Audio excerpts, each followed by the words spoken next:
പൊതുവിദ്യാഭ്യാസ മേഖലയുടെ സംരക്ഷണത്തിനായി 5000 കോടി രൂപയാണ് സർക്കാർ സംസ്ഥാനത്ത് ചെലവാക്കിയതെന്ന് മുഖ്യമന്ത്രി Pinarayi Vijayan. Munderi government higher secondary സ്കൂളിനെ സംസ്ഥാനത്തെ ആദ്യത്തെ സമഗ്ര അന്തർദേശീയ വിദ്യാലയമായി പ്രഖ്യാപിക്കുകയായിരുന്നു മുഖ്യമന്ത്രി.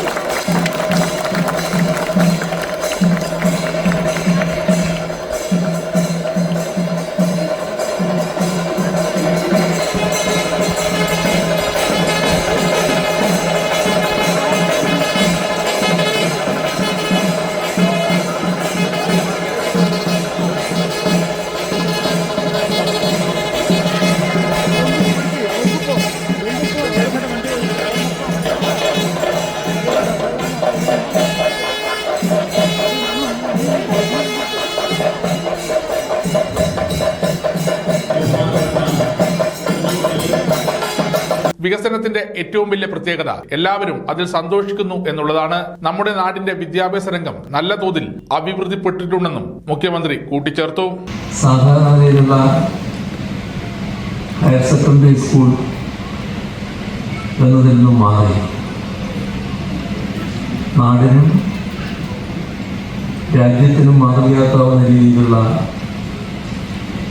വികസനം ആർജിക്കാൻ കഴിയുമെന്നതാണ് ഈ സ്കൂളിൻ്റെ ഇന്നത്തെ പ്രത്യേകത. അത്തരമൊരു വികസനം നടനായപ്പോൾ ഇതിൻ്റെ ഭാഗമായവർ മാത്രമല്ല,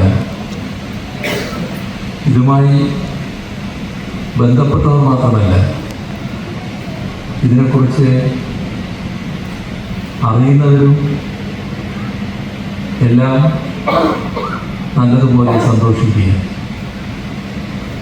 അപ്പോൾ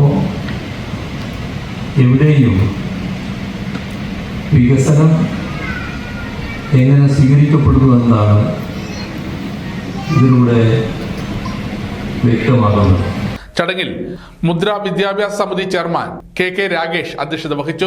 ജില്ലാ കളക്ടർ അരുൺ കെ വിജയൻ വിശിഷ്ടാതിഥിയായി പങ്കെടുത്തു. മുദ്ര വിദ്യാഭ്യാസ general convener P Babu report അവതരിപ്പിച്ചു. ജില്ലാ panchayat president advocate Binoy Kurian, vice president T Shabna, Edakkad block panchayat president K Biju, Munderi ഗ്രാമപഞ്ചായത്ത് പ്രസിഡന്റ് CK സെറീന, ജില്ലാ പഞ്ചായത്ത് ആരോഗ്യ വിദ്യാഭ്യാസ സ്ഥിരം സമിതി ചെയർമാൻ P രവീന്ദ്രൻ, ജില്ലാ പഞ്ചായത്ത് അംഗം മോഹനൻ മുത്തേടത്ത്, ജില്ലാ panchayat secretary KV Mukundan, K Baburaj, Munderi Gangadharan, T Prakashan, PC Ahammed Kutty, KP Prashant, PK Raghavan, PC Shabeer, K Naseer, P ചന്ദ്രൻ എന്നിവർ സംസാരിച്ചു.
സമഗ്ര ന്യൂസ് കണ്ണൂർ.